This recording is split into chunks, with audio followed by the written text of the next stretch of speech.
menopausal women, perimenopausal women, we talked. I mean, it seems to be coming through. I mean, so many benefits, right? We see that they have higher rates of inflammation. You're saying it reduces inflammation. Yeah. They get brain fog frequently, the brain energetics we've talked Yeah. about. There's improvements there. They can get increased anxiety, low mood with loss of estrogen. Seems like that could also help to Yeah. support that. Are there the bone stuff?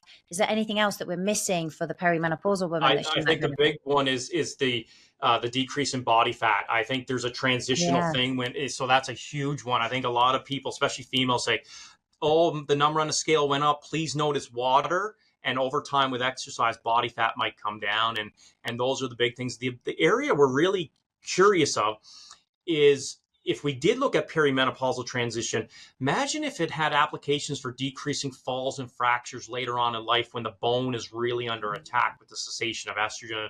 And those are clinical population areas we're interested in. But I would love to do a lot more research in that perimenopausal transition to see really what's going on.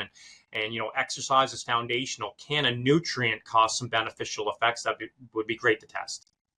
That's really interesting. I think that Yeah. would be that would make a lot of people happy that it Yep. reduces body fat. I mean, what's really interesting is I've noticed is we always associate this sort of move, right, in the deposition of fat. It's not so much that there's so much overall gain, Right. but the deposition changes.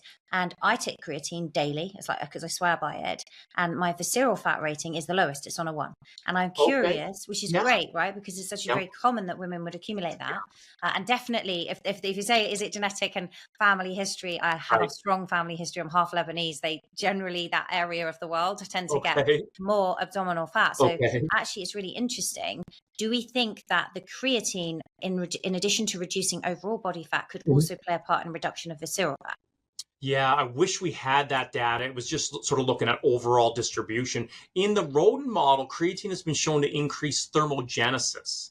So there might be some mechanism of why it could lead to a decrease. Again, the decreases are small, but they are still a decrease. So we don't necessarily think it's just improving lean mass, which increases your energy metabolism or expenditure. We do see some evidence in animal models that there's a thermogenic effect there. But we need to do, obviously, measuring subcutaneous versus visceral fat. We also need to look at intramuscular fats to see if it's being metabolized higher in trained people. So there's a lot of work in that area. Not a lot of labs are really looking at this, but maybe this might spark some interest in individuals to look at the mechanisms. Yeah, really interesting. Okay, and then should we just get rid of the 2 things that need to be debunked because Okay. like everyone will want me to ask, even I think lots of people know this. So you've Mhm. talked about the safety. It does not cause kidney problems and it No. does not cause hair loss. No, so actually, this is great timing. I mean, people can see me, and I was going bald before I started taking creatine. But first off, there's no renal or kidney issues, even at higher recommended dosages.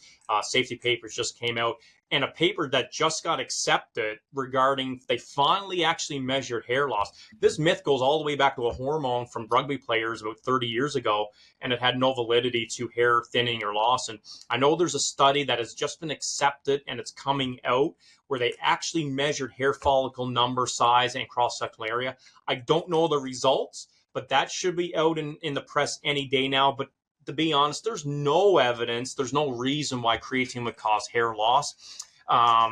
Independent of looking at me, I've assessed over 1,000 people, and not a single person has ever come to me and said, whatever you're giving me has caused my hair to thin. But I hear this on Instagram on a daily basis, multiple times a day. So it is a huge concern, and I can't wait for this paper to come out.